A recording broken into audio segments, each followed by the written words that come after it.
Caradeux, c'est un breton. En fait, le vrai nom de la famille, c'est Caradoc. C'est des marquis, c'est une famille de marquis. Ça, c'est de la vraie ancienne noblesse.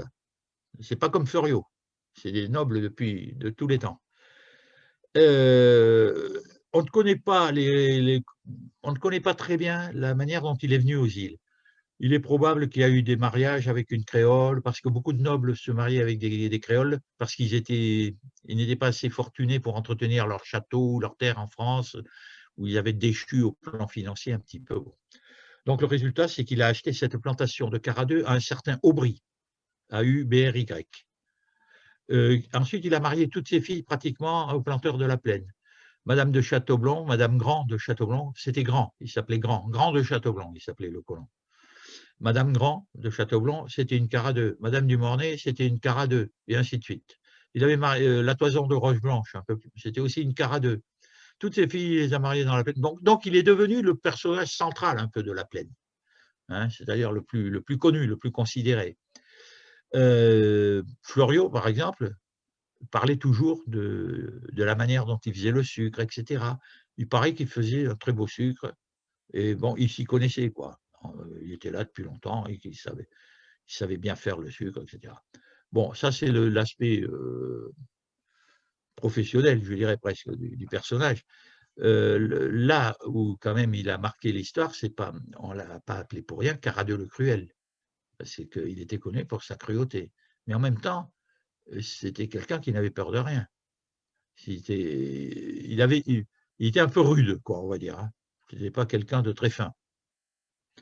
Et il était même une certaine sauvagerie, comme beaucoup de nobles d'ailleurs en France. Quand vous lisez les histoires de gens qui se battaient en duel en France, hein, c'était les nobles, hein, ce n'était pas les petites gens. Hein. C'était les nobles. Il suffisait de dire un mot de travers, de le regarder d'un mauvais œil, et hop, vous aviez un coup d'épée dans le ventre, quoi. Hein. Alors Cardeux, il était un peu comme ça.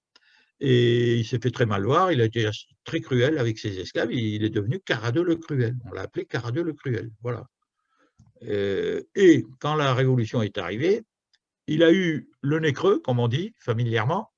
Il a senti venir les choses. D'abord, il a lutté beaucoup contre la rébellion des esclaves, la révolte, hein, et à sa manière, qui était une manière militaire très, très rude. Il a fait couper les têtes, il les a fait planter sur des pieux aux quatre coins de sa propriété, des choses comme ça. D'où le nom qui est resté, Caradeux le Cruel.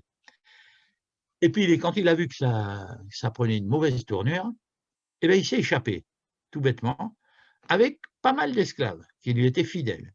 Parce qu'il avait des admirateurs même parmi les esclaves de sa plantation. La force, vous savez ce que c'est que la force?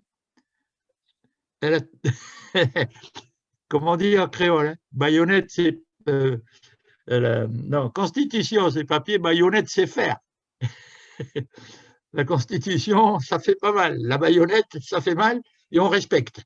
Bon, donc il avait des esclaves qu'il a entraînés avec lui, qui l'ont suivi, et il est parti en Amérique, aux États-Unis, à Charleston. Et si vous allez aujourd'hui à Charleston, vous allez voir plein de gens qui s'appellent Caradeux, de toutes les couleurs, je précise. Parce qu'il y avait les esclaves Caradeux, qui, comme je vous le disais, s'appelaient Jean-Baptiste Caradeux, Jean-Charles Caradeux, Nestor Caradeux, etc. Tout ça, ça fait des gens à Charleston. Voilà. Vous prenez la nerf téléphonique de Charleston, vous avez toute une page de Caradeux, Caradeux, Caradeux, Caradeux. Voilà l'histoire de Caradeux, en gros.